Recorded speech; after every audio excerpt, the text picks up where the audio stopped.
Monday, the 25th of May, and another edition of Winning Ways. James Goodman and Paul Lafferty are down under attending the sales. And for this week's show, on behalf of Kevin Shea and myself, Dees Dainan, welcome. And as usual, we got all the inserts lined up for you with regards to a jam-packed weekend racing in the province. And firstly, before we get to 3 to follow, let's welcome Kevin Shea. Kev, the boys are down under attending the Magic Million sales, and I don't know what they've promised you or what you negotiated, but all I told James is, please bring me some Aussie dollars. That'll be nice with the exchange rate at the moment. Yeah, no, it's good to be in the hot seat again, Dees, and after a mouth-watering weekend of racing, if that's what's to come in the next 2 months, it's going to be a fascinating season, and it was good to see the crowds back and great racing.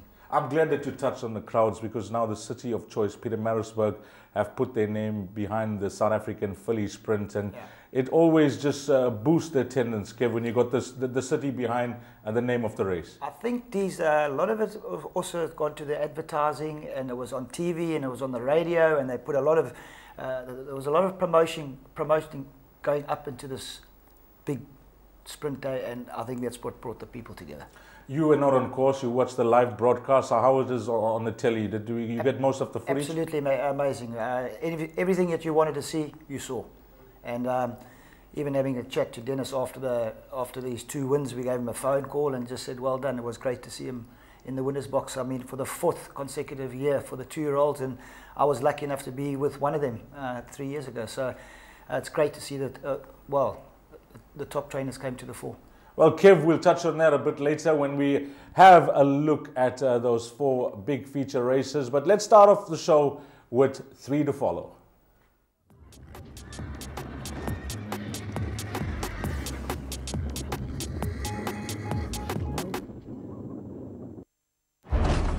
And they are off in the Travers. Flower Alley is the winner. His dad, Distorted Humor, he's probably one of his best sons at stud. I'll have another, wins the Derby. I'll have another in the Preakness. Lilacs and Lace, 48-1, upset. He's just a big, strong, leggy horse.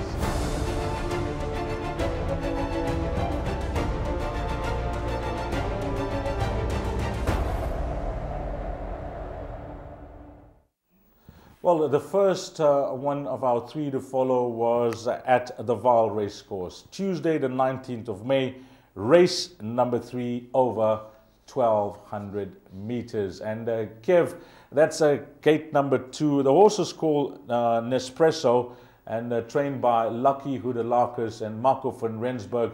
And Kev, as you can see on those pics now, this horse, he was very green out the starting stalls, and he's on the inside, right on the inside, the red cap and the white sheepskin noseband, and he's hopelessly left and very dumb towards the back of the field. Yeah, it looks like he lost his race at the start. He was slow out, and I think gave a little bit of a fly jump, but I mean, for him to try and make up ground from there is going to be absolutely amazing. It's all over the show. He's got horses in front of him. It's not easy for these horses. I'm sure he's a first-timer, Dees. Yes, and he's now towards the back of the field, Kevin. As you mentioned, many lengths to make up. He's on the inside, and you'll watch, at around the 400-meter mark, this horse will switch to the outside, and he looks like he's in a hopeless position here, Kevin. If you stop the race now, would you ever think this horse is going to finish second? Impossible. I mean, you can see the horse is running in snatches, and he gives him a clear run now. Gives him one little encourager. Changes his stick, gives it one on the left, and I mean, here it comes. I mean, I know Lucky that never sends his horses out very tuned up, and this one, I mean, you can guarantee I would like to be with him next time.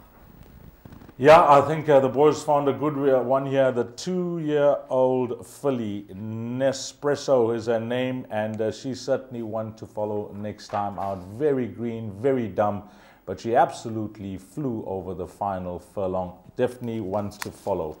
The next one, we're going to go to Kenilworth on the 23rd of May. Race number 1, and the horse is called Hard Day's Night. Trainer Joey Ramsden and jockey Wright And this is in the Eustace Silks, Kev, in the yellow cap, white blaze, and 3, 4, what's it? Yeah, now moving to the inside, Kev. Yeah. No, listen, also a little bit sluggish out. I think Kenilworth a more forgiving 6 furlong than the Vaal. And I can see he's just sitting on it, he's just giving it a nice little easy breather. I'm sure he's been told not to give it a harding, but try and finish as close as possible without damaging the horse, you know. Yeah, Garrett now decides, you know, I'm going to move towards middle to inside with the horse. That's him, you know, he's towards the back of the field. You'll see him now coming through that big gap. And then he finds himself on the outside. But again, Kev, a horse that has a lot of ground to make up over the final 400 meters or so. Just looking at it, Dee's got a most amazing action on him, this horse. You can see this is not going to just win one race, but he was outside, he went back in, he's come back outside a complete, he's got a clear run now, but I mean a big field like this, and then it starts going late. I mean, I'm sure Joey's going to expect a big improvement on this run. Yeah, that's a 2-year-old colt, very green on debut. Was unfancied, went off at around 40 to 1, Kev, so, you know, this horse can only improve with the racing. And, you know, really nice to see these juveniles now step out. We know we're having the juvenile features, but a lot of trainers leave their horses to come out late in the season. I think these, they don't get pushed and they just leave them until they actually want to show they want to run, and then they put them in the races. Try and give them a little educational without being doing anything stupid. And they come on. You'll see these horses come on. Joey Rams and these top trainers, they always leave something in the tank. Yeah, beautiful action, as Kevin mentioned. Hard day's night. Then we go to Scottsville's big race day, Saturday the 23rd of May. This is race number 1, and the guys have picked out Fort Amber, trained by Paul Peter, partnered by Johnny Gerodes. This was race number 1 on the card. Gate number 4, Fort Amber. You know, there were a lot of first-timers in the first race. You know, we didn't get much confidence from the guys. The horse was that won the race was Flying Ice from the Neil Bruss yard. But this horse, another horse that, you know, you didn't know where he was out the gates, Kev. Yeah, very green. But if you look at his betting support for him, 5 to 1 to 33 to 10. So he must have shown something at track. But, you know, you take them first time around Scottsville turn and they can get lost. But, I mean, Johnny G knows exactly what to do with these horses, and I'm sure this will also have leaps of improvement because it has shown something at home according to the betting. So there was a little bit of money for it, so somebody knew something. Not in the picture now, but you'll see him coming to shot when they turn into the straight. He's now third to last, and you can just see Johnny now urging him along, telling him, you know, we have to go and run and catch those in front of us. We don't want to be too far back. And, you know, he tends to, you know, be a bit sluggish when you ask him the question. But, you know, when he pulls out the stick, Kev, you'll see it there. Yeah. You can see he just changes legs. You can actually see how he's racing. He's racing with his head up in the air a little bit. It's a sign of greenness as well. But now he's got a clear run now. Johnny gave him a couple of reminders. I mean, he's not belting him, but he's just giving him a bit of encouragement. But gets going late. You'll see this one will improve immensely as well. It's all over the show. I mean, you can see it. In, out, go, stop, racing with its head up in the air like that. Very good run. Very, very good run. I think the winner also put in a very good debut in Neil Bruss's horse. Yeah. You know, that ran a very good race. Unfancied on the day as well, but produced the goods. I think it was one of those races where anything could have won. As you know, there was no confidence from too many people.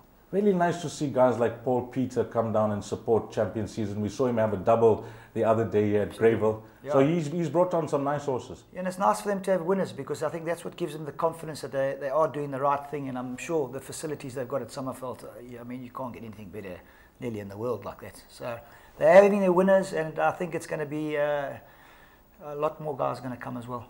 Fantastic, Kev. So just to recap on those 3 to follow: Fort Amber, Scottsville, Hard Day's Night at Kenilworth, and then we had Nespresso at the Vaal. Next up, we're going to go to a very popular segment of the show where we bring you something from the past. It's called Blast from the Past, and we're going to have a look at the 1994 Daily News. Gates are open, soft falling rain, pulling clear, soft falling rains won the SA Nursery by 3.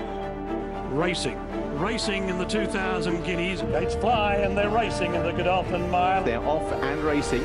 Weight didn't matter.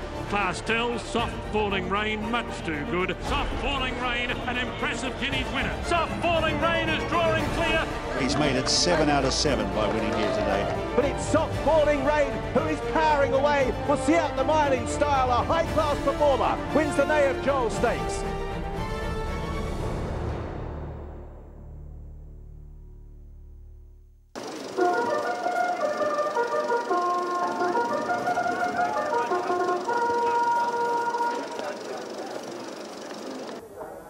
Goes in. Ready to be dispatched. The starter hit the lever. Runners sent on their way in the Daily News 2000. Fair Model in the centre of your picture. Rusty Pelican is right there. Kundalini, 3 off the left-hand side in the pink silks. Michael Fox, well placed, and Casey Sledge. On the right-hand side, Great Swinger, then Storm Champ. Record Edge, 7 lengths off them with Crystal's Garter. Then Roland's Rock, Rusty Pelican after an alert start, 7 lengths off the leader. Then Rapid Ascent, Agapanto is back second to last, and Concert King the trailer in the Daily News 2000. Michael Fox the grey in front by 2 lengths, Casey Sled second. Great Swinger third, Fire Arch in the pink silks, Black Cap is fourth. Behind that, Record Edge, Rusty Pelican on the far side in the yellow silks. Along the rail, Crystal's Garter, then Roland's Rock, Outstanding Star. The blue sleeves about 9 lengths off them. Then Storm Champ and Fair Model along the rail in the all yellow. Behind that, the red noseband along the rail of Imperial Dispatch. Then Agapanto third to last with the red cap, followed by Comarine and Rapid Ascent, and Concert King the trailer in the Daily News 2000.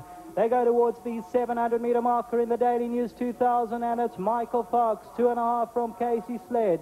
Great Swinger is third, Fire Arch at the rail fourth. Behind that, Record Edge and Kundalini, then Rusty Pelican and Crystal's Garter. Outstanding Star, she's only 6 lengths off the lead. Behind that, Roland's Rock, Imperial Dispatch. Comarine on the outside, Agapanto still 7 lengths off the leaders.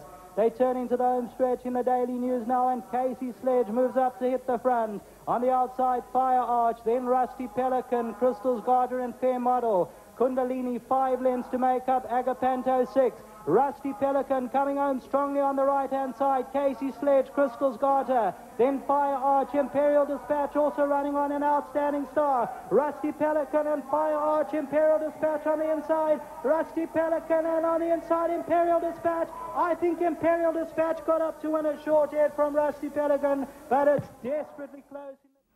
Well, the Imperial Dispatch coming to win the 1994 Daily News. That was some time ago, Kev, you know.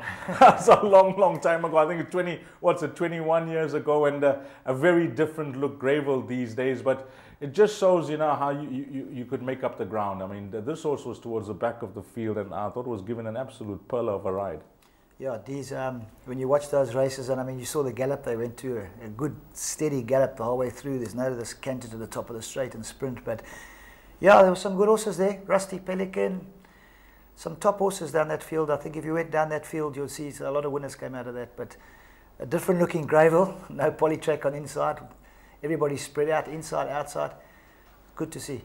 Yeah, I'm told that it was Francie Herald and Michael Azzi teaming up. So, you know, no stranger to the winner's enclosure on the big days is our good friend Mike Azzi. No, and I think that's most probably was in the beginning of his career. If you look 21 years ago, I mean, he would have been lean and mean in those days.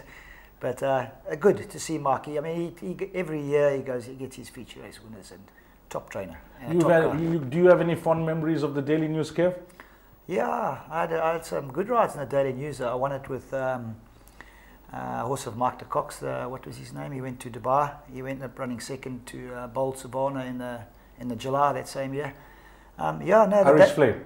Irish Flame, yeah. Irish Flame was one of them. I can remember. There might have been one further back, but my memory eludes me at the moment. No, fantastic, Kevin. This weekend is, of course, the big one, the Daily News 2000 on Saturday, and it also features the Wellavington 2002 Grade 1 features for the 3-year-olds, and of course a pointer to the Vodacom Durban July. No doubt about that. It's going to be an awesome race meeting. But next up, we are going to have the Plum of the Week.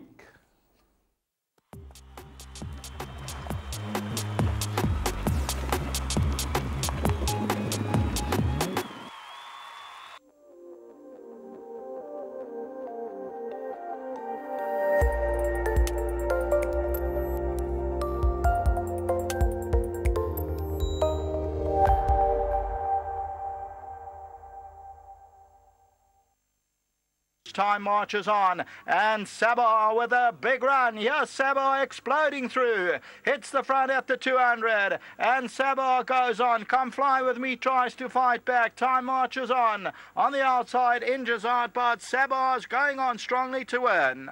Sabah from last to first won it by 2. Second, Deputy Rider, Come Fly With Me third, and time marches on fourth.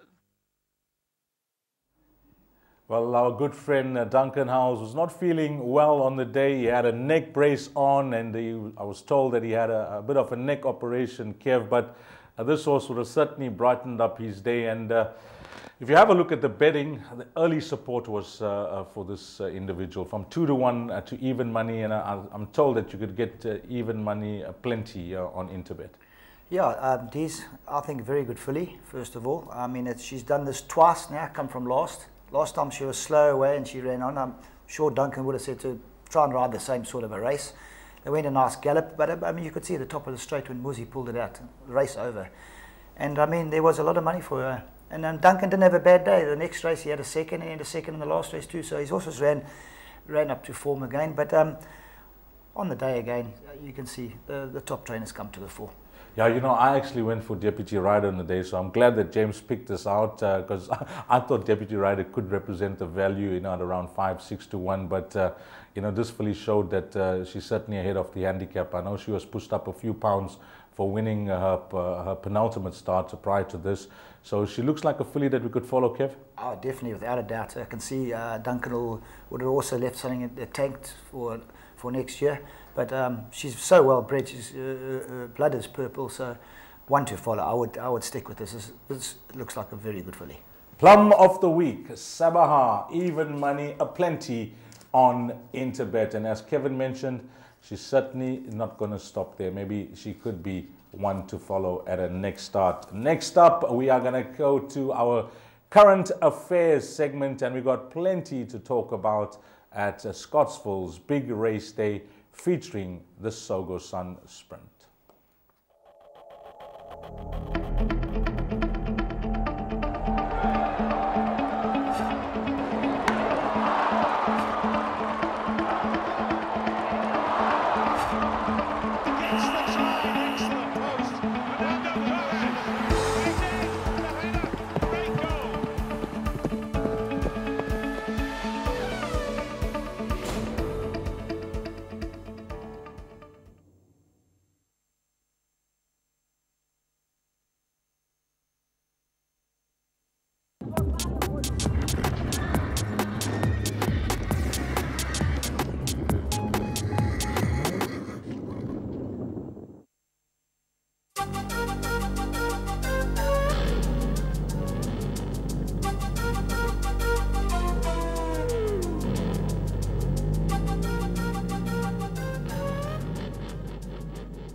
Well, at the top of the show, we chatted briefly about the Pietermaritzburg race day and what a huge success it turned out to be.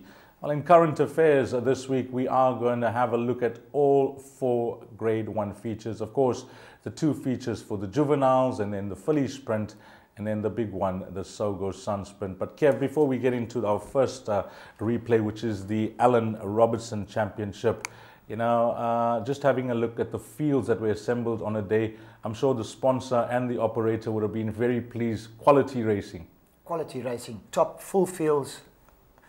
Was hard to pick the winners out, but you were always looking for the upset. You were hoping there was going to be an upset for the Jack. But I mean, there were some results. But brilliant racing. What can I say? The operators, they deserved it. We saw fashions. We saw the crowds in the parade ring. Good to see them back again. Crowds on course. Just was an amazing day. I think great for South African racing. About time. In the fillies juvenile feature, the Alan Robertson, Mike de Kock looked to have a strong hand with Intezar and Sharma.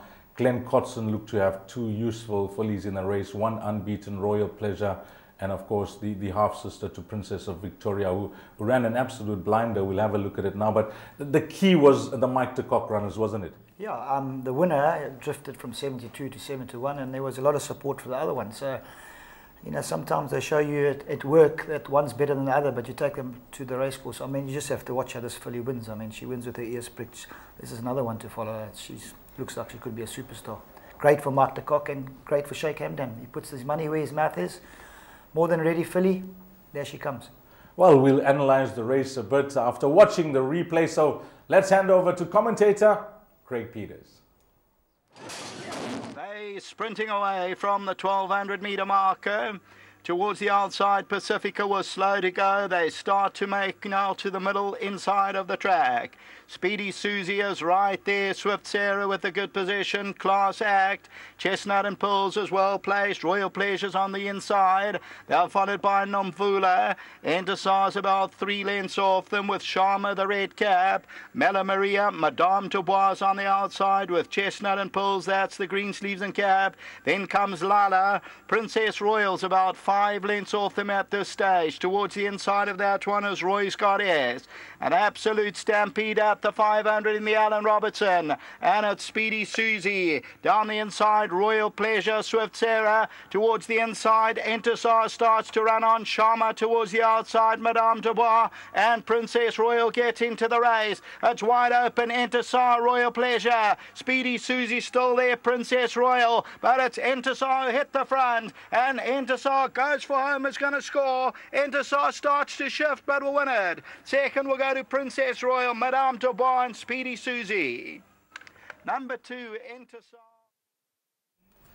Yeah, we've just watched the replay there, and Entersar, who was, as Kevin mentioned, the lesser fancied of the two, if the betting was anything to go by, from the Mike de Kock yard, proving that at this stage of the game, when it comes to the 2-year-old fillies, Kev, she is the leading light. She won the fillies nursery on Champions Day. She's followed up now, winning the Alan Robertson. So she is the leading 2-year-old filly in the country.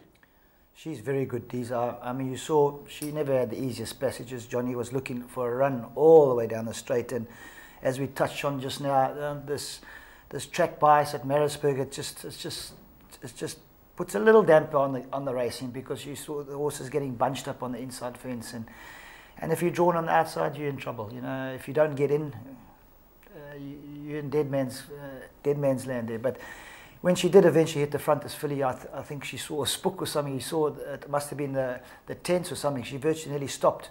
Yes. And kept going. I mean, I think this filly, and she won from then on with her ears pricked all the way to the line, and nothing could get to Glenn Cotson's filly. I thought the TV work was brilliant on the race day, because you know, she's a little bit of a nutter, and they kept the camera on her, and you could see they had her nice and quiet, and they must have worked on her, and that gave her every chance. And I mean, she reversed the roles with her stable companion in this race, and I thought she ran a very good race.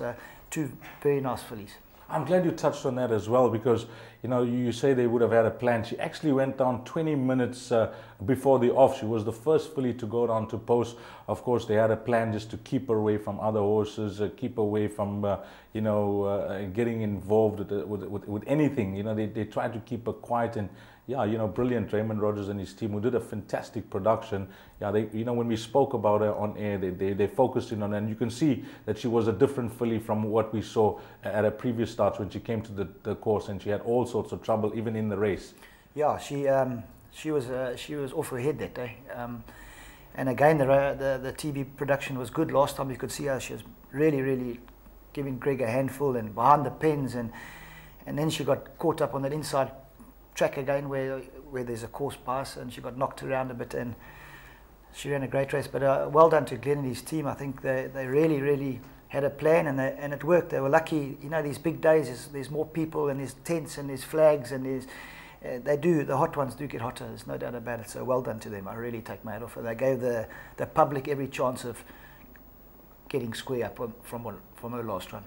I think that if any other filly who's going to topple Entersar now for that position as Equus champion filly, they're going to have to come and show their stuff in the Golden Slipper, and of course the big one on Elan Property Group, a Gold Cup Day, which is the Iteguini over 1600 meters. I think that's the only way you're going to topple this filly. But well done to trainer Mike de Kock, and I'll give you the final result there. Entersar beating Princess Royal, Madame Dubois, and Speedy Susie. That was the first of the grade ones. We then went to the Colts and Geldings, the 2-year-olds, and this was a smaller field.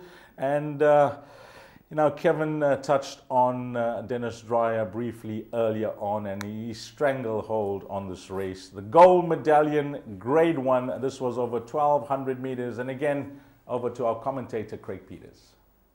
Grade 1, we're ready. Here's the all clear, runners sent on their way, and Mawari took a bump when the starter set goes, one of the trailers. Just Africa, the pink sleeves, very quick to respond. Red carpet captains on the left-hand side. Prospect Strikes in the red silks and the white noseband, 2 lengths off them. 7th Plane, black sleeves and cappers, well positioned. Beat the Retreaters on the right-hand side, and then comes Jet Air. On the left-hand side, there is Donny G, that's about 2.5 lengths off the leader. Then Mawari, and at the back of the field is Mr. Roy.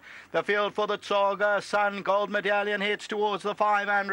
Just Africa, just the leader. On the left-hand side, red carpet captain. And here's 7th Plane and Mawari. They come together. Prospect Strikes under a ride. Beat the Retreat on the right-hand side. But it's now 7th Plane and Mawari past the 200-meter marker. Red carpet captain tries to fight back. 7th Plane, just the leader from Mawari over the last 100. Prospect Strike tries to run on. But 7th Plane, it's another one for Dennis Dreyer. And 7th Plane has won it by 2. Red carpet captain second, then Prospect Strike, and the 4th position to...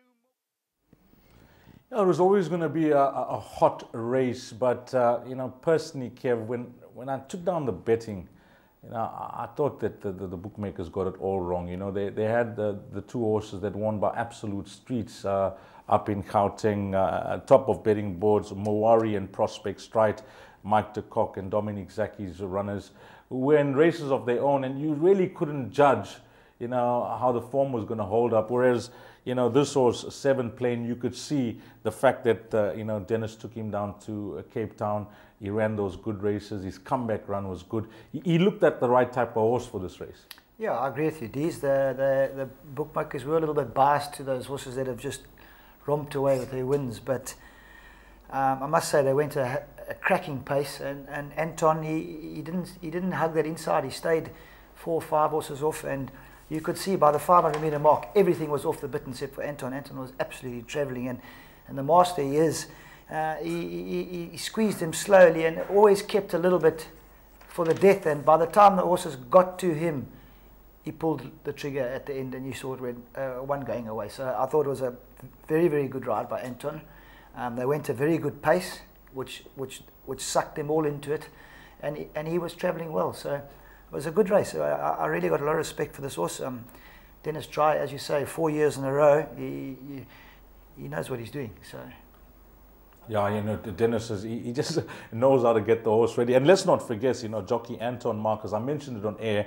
Anton Marcus and the owners, Ingrid and Marcus Juster, they've had success with horses like 7th Rock, Delago Deluxe, Warm White Knights, Captain of All, Guineas, and now 7th Plane. So it was a lethal combination on there. And I'm glad that you touched on Anton, because, you know, after the race, he was absolutely knackered. He was trying to ride 54 kgs, you know, in the big race coming up, no man. So, you know, after the race, I mean, I was actually scared that, you know, he was weak, and he had a few glasses of orange juice, and, you know, it's amazing that what you guys go through to shed a few kgs, Kev. Yeah, no, I don't know. Anton does it. He's a tough man. To ride 54.5, I mean, I would have to take off quite a bit to ride that weight, and then he's a little bit heavier than me. But this shows you the dedication that he has got with Charlie and with Mr. Juster. But it's not comfortable on those big days. I mean, I've done it on July days and all that too. You get the weight off to ride, to get a good ride. And I thought Norman's was a good ride. I gave him a chance, but just shows you that he didn't come to the party, and it's not Anton's fault, but you don't know that before the race. But just shows the dedication, and I take my hat off to him. It isn't easy, and it was when I say a beautiful day, the sun was shining. That doesn't help you. You're behind the pens there, but he didn't have too many rides, so it didn't kill him. So if he'd had 8 or 9 rides, I think he would have been in trouble. You know? Yeah, fantastic. But yeah, I thought he gave us a peach of a ride, absolutely, under the circumstances. Yeah, brilliant. And as they mentioned in the interview, high hopes for 7 plain, and fantastic for the stallion, 7th rock. And then we went on to the City of Pietermaritzburg Grade 1 filly sprint. We'll watch the replay and come back and analyze the race again. Commentator Craig Peters. There's all clear. They sprinting away from the 1200 meter marker. Towards the inside, Garibaldi's very quick, and Jetta Glow goes forward with the pink blinkers. Varicators right there. Virgo's Babe is on the left-hand side. Carry On Alice is about 2 lengths off the lead, and Alboran C, the red cap's about 3 lengths off the lead. They've tacked over towards the inside. Then Arcetri Pink. Sava's in the white silks with Fly By Night. They move to the 700 meter area. Jetta Glow just the leader. Varicator second. Carry On Alice and Alboran C. They're alongside each other. Nothing between the two of them. Virgo's Babe on the inside. Arcetri Pink. Jet Bell's going to go through down the inside. Sava's on the outside. It's still Jetta Glow the leader. Carry On Alice now asked to run. Alboran C tries to put on the pressure. Jetta Glow. Carry On Alice. Alboran C now comes home at Carry On Alice over the last 100. Fly By Night, but Carry On Alice is going on. And it's Carry On Alice running strongly. He's going to win it. The second place will go to maybe Alboran C or Fly By Night. Virgo's Babe ran fourth. An absolute thriller. Well, the great season for trainer Sean Terry just continues. He's well clear on top of the trainer's log, and he's having just an absolute blinder this season, a dream season for Sean. And to see his filly reverse the form with the filly from the De Kock yard, Alboran C, who's beaten her twice in the past, was just an amazing training feat. He had a spot on the day, Kev. Yeah, I must say, Sean has really had a magnificent season, but I mean, he deserves it. He's been so close before, and no cigar, and now this time he's really, he's just shown it. He's proven it. He's got the stock, he's got them right, he's planned the races, and he's done it. But this filly, if you remember, going to the start, she pulled her shoe off. Yes. And I thought, oh my gosh, here we go. I mean, I really thought that would have taken the edge off her, but it just shows you, I mean, she's a good filly. I was locked in a duel with her last Gold Cup day here with same jurisdiction. Yes. She's a toughie, and she's a good filly, and he's brought her down to the 6 furlong, and she's just thriving on it. So well done to them.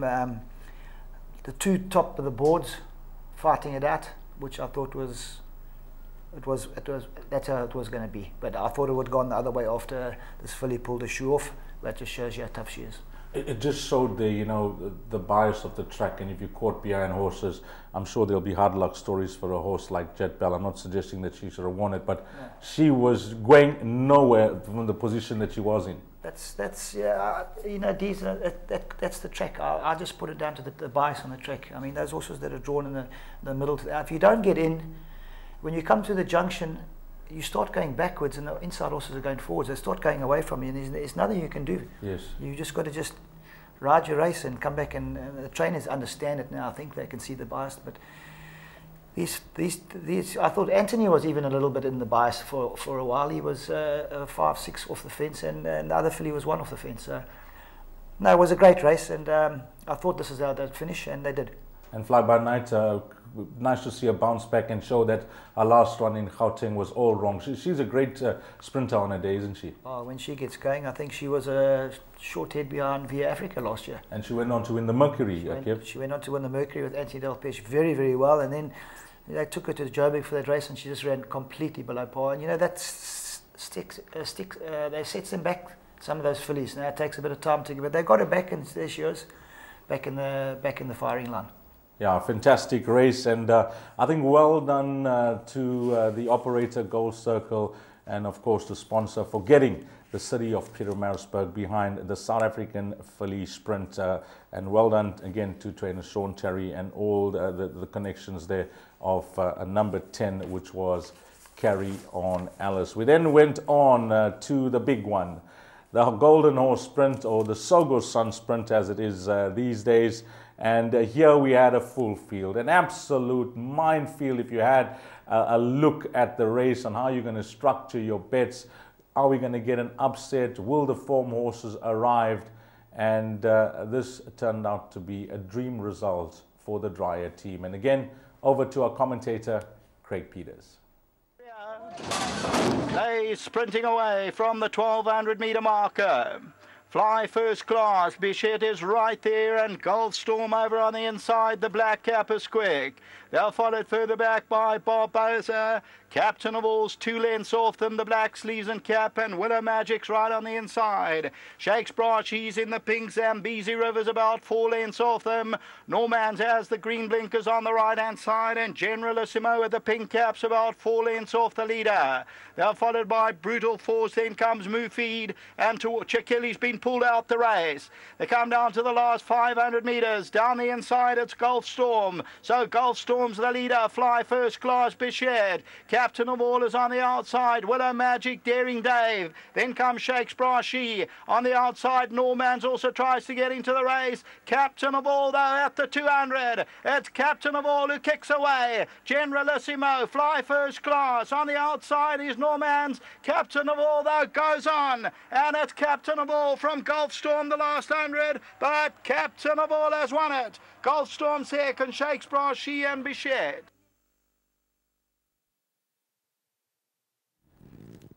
Well, let's give you the final result. Captain of All, number 1, beating number 2, Goldstorm, the 2 top-rated horses in the field. Back in third, a great run from Shakes Brashy, Mike Miller, and Sean Terry put the filly in the race, Bichette, and she also ran an absolute blinder here, kept finishing back in fourth. But you know, I said what a day it turned out to be for Dennis Dreyer, and of course jockey Sean Cormack. 2 great ones for Dennis Dreyer, 1 for Sean Cormack. Just a dream day for them.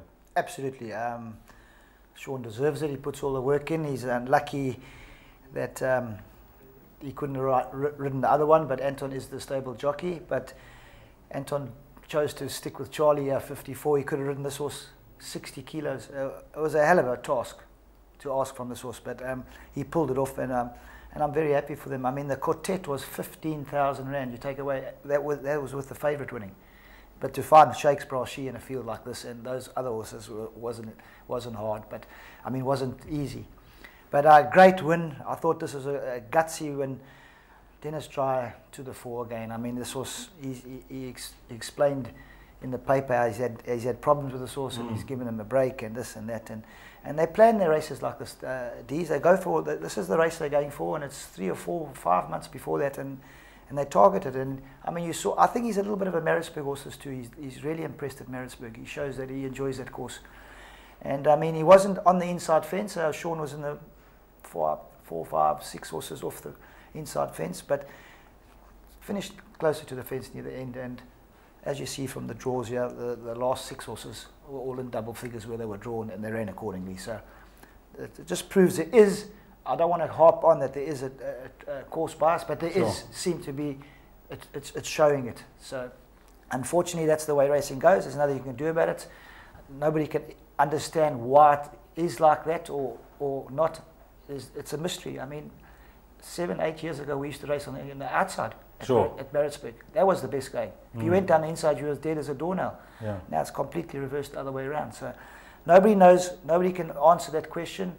They've tested the course. It seems to be showing that the penetrometer is the same, middle to outside. Says it's the same. Yes. And I mean, the horses are consistently running badly on the outside.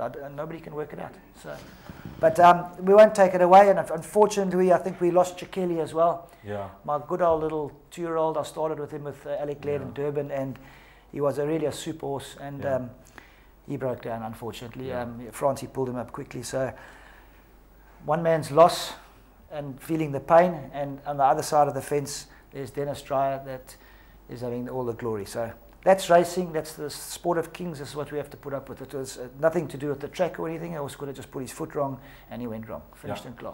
The highs and lows of racing, as they say. And, you know, full marks to the Euster team as well. You know, just chatting to Derek Brookman, and course, and this will be another horse that will take up stallion duties in the not too distant future. Captain of All, a great 2-year-old, sadly missed out on his 3-year-old career, but what a plan come together as a 4-year-old coming to win the big one at Scottsville. That was the Sogo Sun Sprint. Well done to all the winning connections.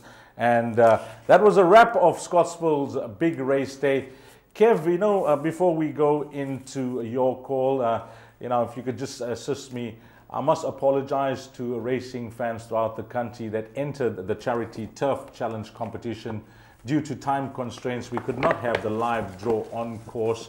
This is a random draw, Kev. You know, the competition is now launched. It's official. Yeah. We've put out a leaderboard last week, and this weekend was a big weekend for the competition. The first bonus race was the Sogo Sun Sprint. Yes. Coming up now will be the Fillies features. A lot of points to be had, but we do a lucky draw. It's computer generated, and we were supposed to do 5 on the weekend, Kev. So if you can just put your hand in there and pull out 5 names, I'll read them out. These will be the lucky winners of a 500 Rand betting voucher sponsored by Gold Circle. Amazing. This is Mace the Ace, Roberts. Number 5. Mace the Ace, number 5. Our first winner. Our second winner will be Merlin 2. Merlin 2. Maybe you can just have a shot of Kevin pulling them out of the bag there, Raymond. Merlin 2. And then the next one will be DR1. DR1. That's our third one. The fourth one Kevin has pulled out is Avi1. Avi1. And then our fifth winner is Vinod 4. Vinod 4. I'll repeat them. Vinod 4. Avi 1, DR 1, Merlin 1, and Mace the Ace 5. We'll put that in the press release and we'll contact you for your 500 Rand telephone betting deposit. Kev, I'm going to be going into your call next, so we're going to say goodbye to you. You know, I'm sure Paul and James are very thankful and that you're on the show with me today. And you know, how's things going with you? I see you doing some presenting work that you're loving these days, Kev. Yeah, it's keeping me busy these. Getting my TV coverage. Yeah, no, listen, I so look forward to Saturday. This week is the Daily News, and then the following week is the Rising Sun. If we all remember the Clearwood Rising Sun Day, I mean, that was our biggest day besides July and Gold Cup Day. So it's coming to Greyville. It's going to be interesting to see how it all changes, because no more Clearwood, it's Greyville now. So looking forward to the next 2 weeks racing. There's fantastic racing coming up, and not 2 weeks, the next 6 weeks. I mean, we've got the July just around the corner now. It's starting to structure itself here. You can see the horses that are going to run. By the time after Saturday, we'll virtually know more or less what's favourite. We know what's favourite now already, but I mean, you could see the betting, and yeah, it's interesting. I'm loving it. I'm doing the presentating with Martin Lockie Horror Picture Show. So yeah, no, it's great. We're going to be working on Saturday this week and Saturday next week. So it's a full day's racing. See all the guys. Yeah. I don't feel the pressure anymore. Not riding D's. It's quite nice being on the other side of the fence. I see the boys coming, sweating beads, and I can just talk and carry on. So it's fun. I'm enjoying it, and it's nice to see all my guys that I've been with for 36, 37 years of my career. Brilliant. Kevin Shea, a wealth of knowledge, and always a pleasure chatting to him and enjoying his presenting at Greyville these days. But a big thank you again to Kevin for coming down and co-hosting the show with me.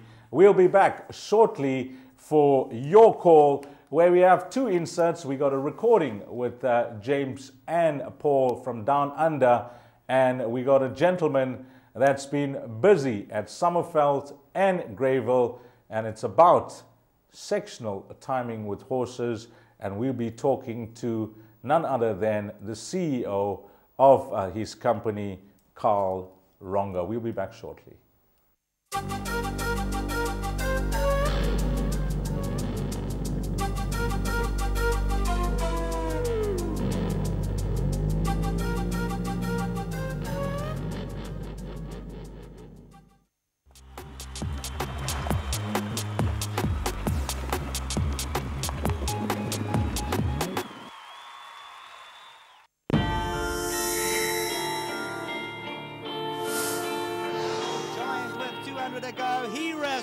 And our Giant roars away. He's going to take the glory. Our Giant taking no prisoners by 4. Let's hear it for our giant, Anton Marcus and Charles Lee.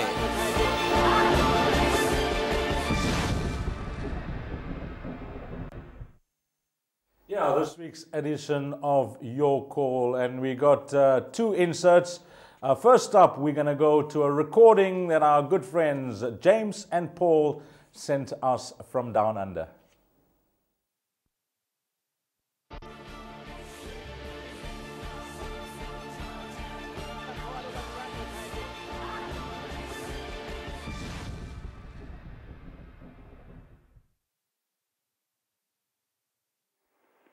Well, hi there, Winning Ways fans, and welcome from Australia from Paul and me, James. And we missed Need for Speed race day on Saturday, unfortunately, but it was a triumph for Carver Day, and we've got Grant Knowles here in fine form, haven't we, Paul? Yeah, it's good to see Knowles here with Peter van Zyl. They're out doing about a bit of wine, and quite a good South African influence at the moment. Chris Snaith's been out here, Lindy Garlicki, Kerry, Jack, myself, James, and touching base with our friends out here, and James Best is out, and there's some very nice wheelings have been on offer, a lot of them, and the sale's been up a good few percent, hasn't it, James? It's been a hell of a sale, and South Africans have been very, very active in the market. It looks like over 20 weanings have been purchased, and this is very good for the South African market because these horses end up going back there and improving our pedigrees and our performances. And as we've seen with Wiley Hall and Harry's Son and horses like that, they are to be had. And hopefully this weaning batch looked very good, didn't they, Paul? I thought it was a very good batch. Andy Williams is here as well. He got busy on the first day and might have got a few on the second day. But there's still some bigger players coming in for the mares. I know there's a lot of interest in the mares that are coming up the weekend. And then, of course, next week we've got the yearling sale where, again, we've got some South African clients coming in to try and buy. But all in all, the quality is up. It's a strong sale at the moment.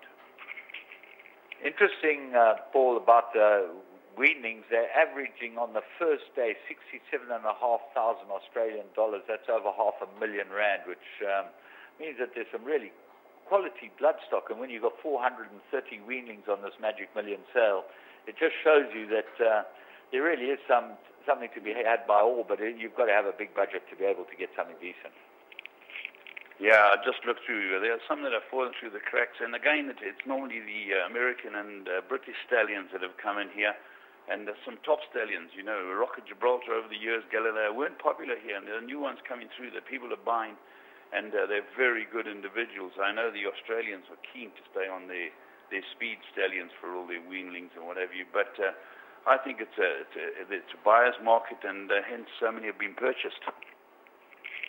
Yeah, there seem to be Loop de Vegas, all types of it. I think a Star Witness has been very popular here. They've had 2 winners in South Africa already, and there've been some, some of those old faithfuls, High Chaparral.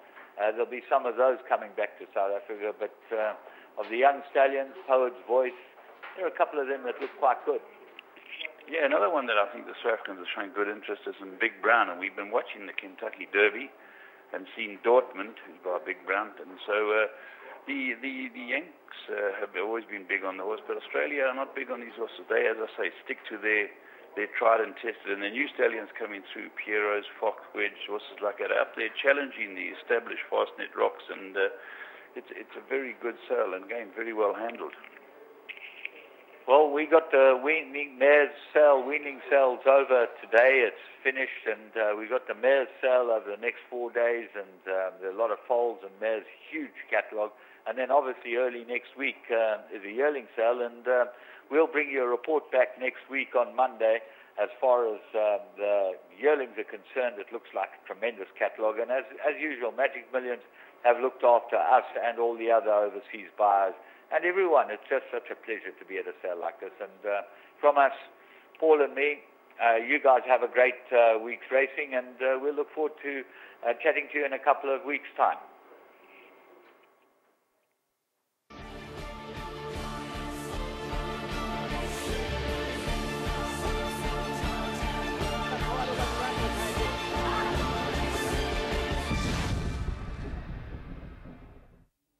Well, a big thank you to James and Paul for that recording. And they will be sending through another recording with an update on how the sales have been for next week, Monday's show. Well, we're now going to go on to something very interesting. We've seen a lot of changes in KZN racing over the past season, and there's lots of interesting things happening behind the scenes. And a gentleman that's been hard at work in Gold Circle country is Carl Ronga. He is the CEO of iBeacon Africa, and he's here to talk us through sectional timing. Firstly, Carl, welcome. And I just had a lengthy chat with you before the show, and you've got some interesting stuff to tell us. And firstly, welcome to the show, and really nice to have you on to talk us through sectional timing and the testing you'll be doing in KZN.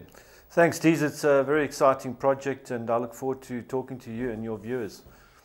We are going to have a look at a little insert that you brought us through, and you are going to talk us through that little recording. So I think first up, we'll ask Raymond to put on that recording, and you can just talk us through what's happening there, Carl. Yeah, Deez, what you see here is two people moving, as it says there on the TV, and they have our tags with them.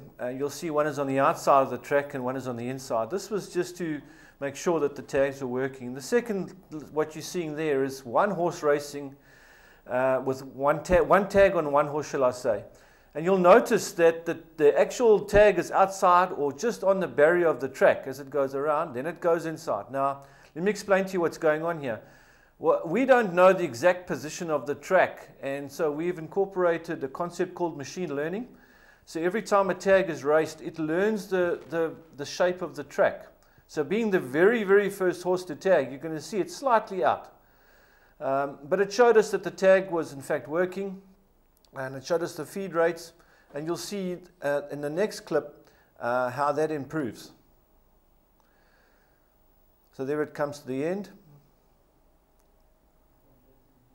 Yeah, we're talking about a tag here now. We're going to talk more about what Carl is speaking about. These are the visuals of the tests that they've been doing with horses, where they tag a horse and that tag goes into the saddle cloth, and the horse is being monitored. Carl? Yeah, just to give you to the punter out there to show you what's going on, you'll see that the red line is where the actual the race that the horse ran, and the white line is where it trotted to the starting stalls. Now we have a race which you will see in the future. This is 4 tags on the horses, and you'll see there as we go around. Notice the kink on the right-hand side of the track in the green. That's because the tags have learned the shape of the track. And we know that the kink is where the polytrack starts, hence the track is wider. So already on 2 races, our system has learned the track. So what you see in the front there is you see number 1 on the black, that's leading at the moment, and that's how it was drawn. So those lines, black line, there are channels. We're not showing you how close the horse is to the inside of the track, but we're giving you a very good visual of the position of the horse, and that's what we're trying to do for the punters. Fantastic. Now, we gave you a little introduction with that short video about tagging a racehorse and timing that racehorse, hence sectional timing. Now, Carl, you have been doing tests in and around KZN. You first started out at Summerveld down the straight, where you wanted to see whether your tags are foolproof, whether it's working, and how well the system is receiving the feedback. And your time trials at Summerveld were a success. And then you moved on to Greyville on the 17th, the 15th and the 17th of May, where you actually did it with live racing. Correct, Deez. There's nothing like a live race and the conditions. So we tested a number of aspects of the system, and all of them passed with full flying colors. So we're more than confident that we are ready to go. And what's interesting is the data collected. Remember that the system now is collecting at a 1/10 of a second data. So how accurate is that? If you think a horse gallops at 70 kilometers an hour, and that's 20 meters a second, so we've got it down to about a meter. So every meter we know exactly the angle, the race, the pace of that particular horse. And if you can imagine what this data can show you.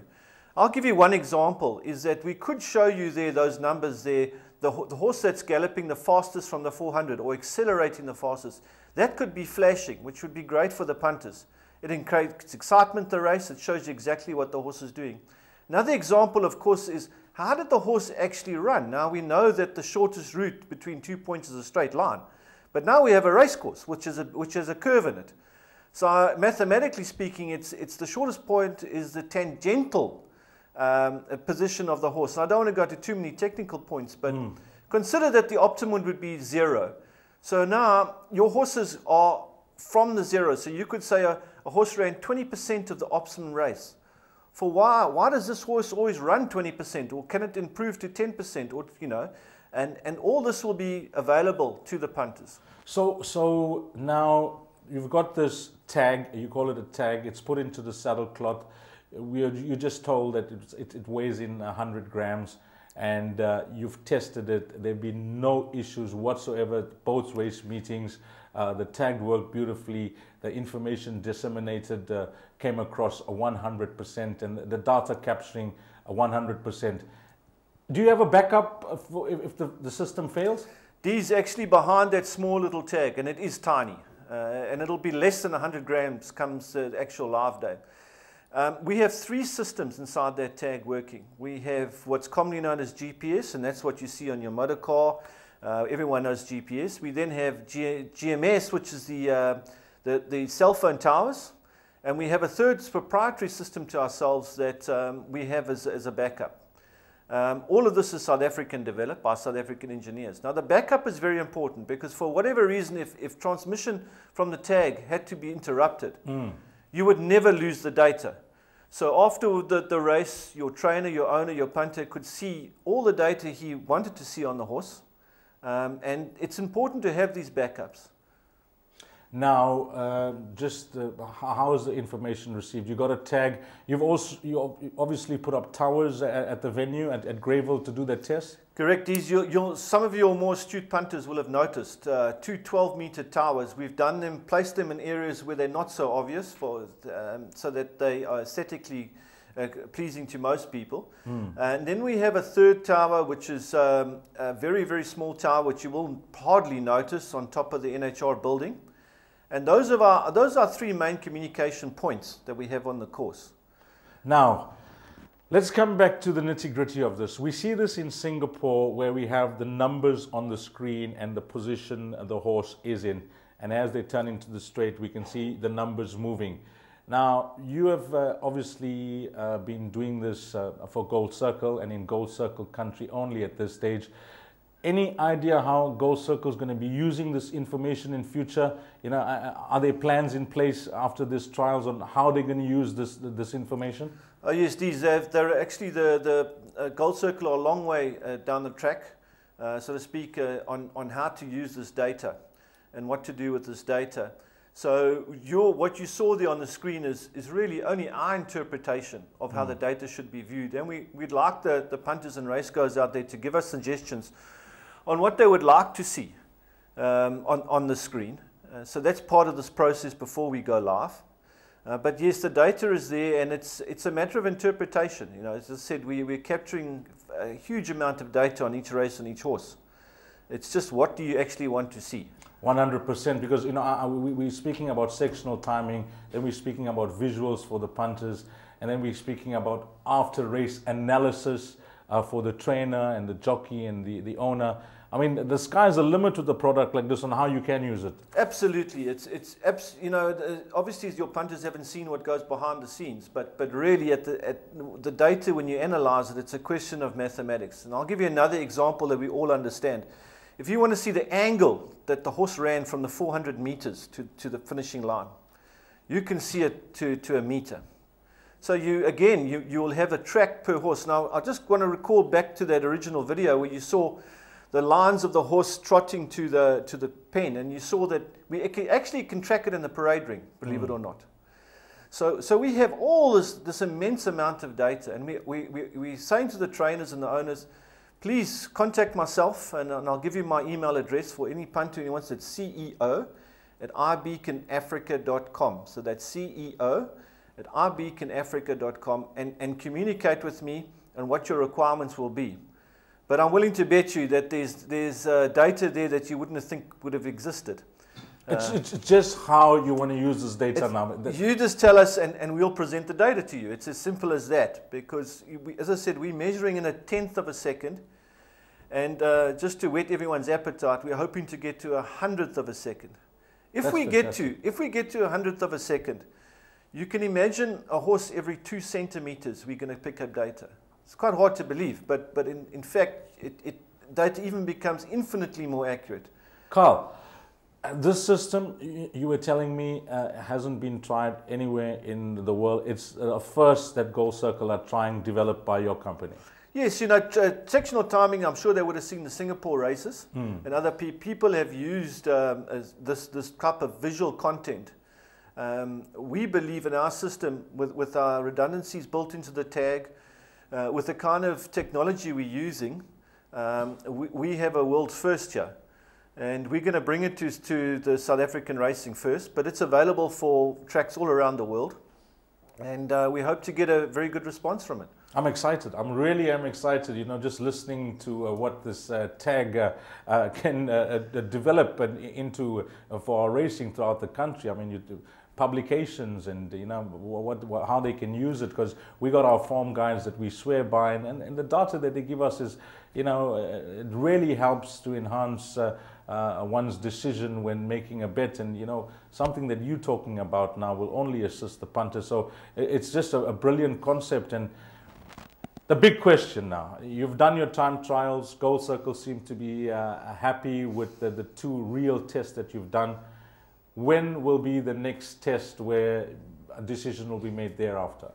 Well, the decision has been made to go with the system for the GoldCircle tracks, which, as you know, is Scottsville and Greyville. Yes. And they will be live. The July day is our big day to make this live. We have a few challenges with regards to the OB van, which we're currently working furiously to solve. But that's not a problem. We are confident to have that ready. But certainly the data and the capturing of the data, the tags, all of that will be live for the July. That's awesome news. That's really awesome news for racing fans, for the operator, for everybody involved in horse racing, that we can get this up and running.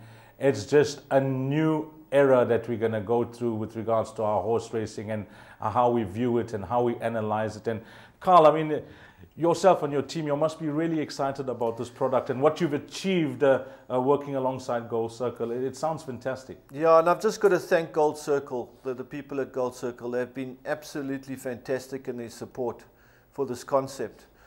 We've put together a team of engineers that have created in the past applications that actually thousands of people depend their lives on in mines. So these engineers are very skilled, and we've come a long way, our company, and we intend to grow this even further. And maybe it's not the right time to mention it, but we hope to grow this data beyond what you initially expect. So we're looking for ideas from the racing public, very much so, and that's why I'm giving you my email. Please tell us what you want to see, where you want to see it, how you want to see it, when you want to see it. Just repeat that email, Carl. It's CEO@ibeaconafrica.com. So it's CEO@ibeaconafrica.com. Thanks, Carl. You know, we can chat so much more about this innovative product that Carl and his team at iBeacon Africa have come up with. But unfortunately, we pressed for time, Carl. Thanks for coming in. I'm sure we'll get an update after the Vodacom Durban July meeting. I'm sure the guys will call you into the studio to give us an update. But a big thank you for you coming into studio and you know, telling us a bit about what's happening with your product and you know, the progress. My pleasure, Deez. See you soon. Thanks to Carl Ronga from iBeacon Africa coming down and talking to us about sectional timing and what's been happening in GoldCircle country. And that's a wrap of this week's edition of Winning Ways. A big thank you to Kevin Shea, who came and co-hosted the show with me. Of course, to Carl Ronga for telling us more about sectional timing in your call. And to Raymond Rogers and his team, headed again by one of the best cameramen on course. He also works on this show. His name is Zane. And from myself, Deez Dynan, until we meet again, take care Salani kahle.